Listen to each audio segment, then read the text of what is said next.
मेरे कत्ल का सबसे ज्यादा फायदा हुकूमत को होना था। इमरान खान का फ्रांसीसी मीडिया को इंटरव्यू। कहा 3.5 साल वजीर आजम रहा, सारे सिस्टम के बारे में अच्छी तरह जानता हूं।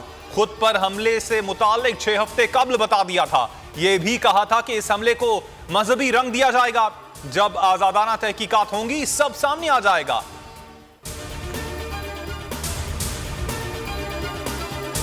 आर्मी एक्ट में तब्दीली से इदारों को नुकसान का खदशा है। जो भी तैनाती हो मेरिट की बुनियाद पर हो और इदारे को मजबूत करे। नवाज शरीफ ने कभी मेरिट पर फैसले नहीं किए। वक्त आ गया है कि फैसले मेरिट पर हों। इमरान खान का जेलों में हकीकी आजादी मार्च से खिताब। कहा 1 या 2 दिन में पिंडी से मुताल्लिक हिकमत अमली बनाएंगे। रावलपिंडी में जमा होकर अगला मंसूबा बनाएंगे।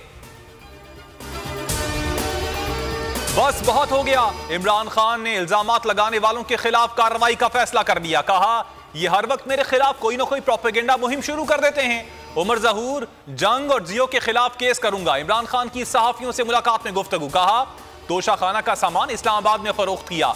रसीदें और तारीख तोशा खाना में मौजूद है। तोशा खाना से मुताल्लिक जब गवाही मिलेंगी केस खत्म हो जाएगा। उमर को घड़ी फरोख्त नहीं की। उमर जहूर मफरूर शख्स है। मनी लॉन्ड्रिंग केस में नॉर्वे से निकाला गया, दुबई आया, वहां भी केसेस का सामना है। पीटीआई रहनुमाओं की प्रेस कॉन्फ्रेंस। फवाद ने कहा उमर फारूक के खिलाफ कानूनी कार्रवाई करेंगे। जंग ग्रुप के खिलाफ लंदन में कार्रवाई होगी। उमर के 4 भाई नॉर्वे जेल में हैं। जुल्फी बुखारी बोले नवाज शरीफ और जरदारी ने कानून के खिलाफ गाड़ियां ली। जियो न्यूज प्रोग्राम नहीं कर रहा। हकीकी आजादी मार्च का 14वां रोज। मरकजी काफिला जेहलूं पहुंच गया। कल दीना से शुरू होगा। असद उमर ने सरगोदा में सियासी ताकत दिखाई। कल खुशाब में मार्च होगा।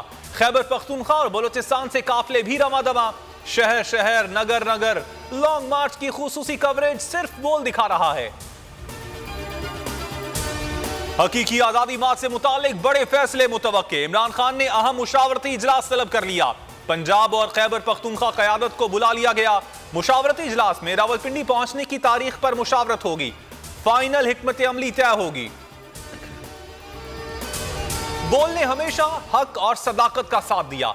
बड़ी मुश्किलात, बड़े बड़े चैलेंजेस, सिर्फ बोल खड़ा रहा, बोल डटा रहा। साइफर हो या ज़िमनी इंतखाबात, सच सिर्फ बोल पर। अरशद शरीफ कत्ल हो या इमरान खान पर कातिलाना हमला, बोल की तहकीकाती सहाफत चेहरे बेनकाब करती है। हकीकी आजादी के लिए बोल, बोल की बड़ी ट्रांसमिशन। समी इब्राहिम, जमील फारूकी, इमरान रियाज, मीडिया का गला घोंटने की हर साजिश नाकाम। शहबाज गिल या आजम सवाती केस, सच सिर्फ बोल पर। गैर एलानिया बंदिश, गैर कानूनी हथकंडे, हर दबाव के सामने सीना सपर। हकीकी आजादी से हकीकी सहाफत तक पूरा पाकिस्तान खड़ा है बोल के साथ। मगर इस हवा से हम डर कर सिमट ही जाएंगे, ऐसे भी हम है उसकी आदत। डरा रहा है तो मेरी फितरत डरा नहीं हूँ। जो डरा नहीं हूँ ना मैं, उसकी वजह यह है कि ताकतें किसी की भी हो, खुदा हमारा है। और ये ईमान की ताकत की वजह से तो इंशाअल्लाह अल्लाह बेहतर करेगा। हक बातिल पे गालिब आके रहेगा।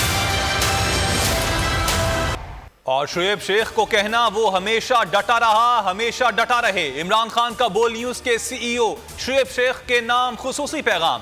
सीनियर सहाफियों से मुलाकात में कहा बोल ने लॉन्ग मार्च की बेहतरीन कवरेज की। बोल खड़ा रहा। पाकिस्तान के आवाम बोल देखते हैं।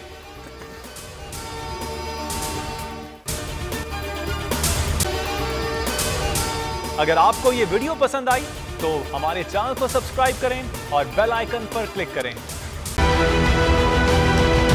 बोल ने हमेशा हक और सदाकत का साथ दिया, सच के साथ खड़ा रहा।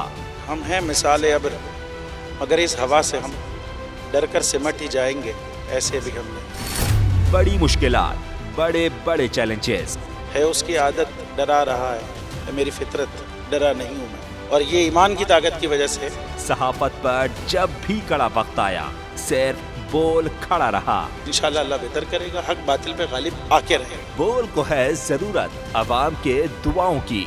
इज़हार आज़ादी के लिए, पाकिस्तान के लिए। सब्सक्राइब करें और बेल दबाएं ताकि कोई खबर रह न जाए।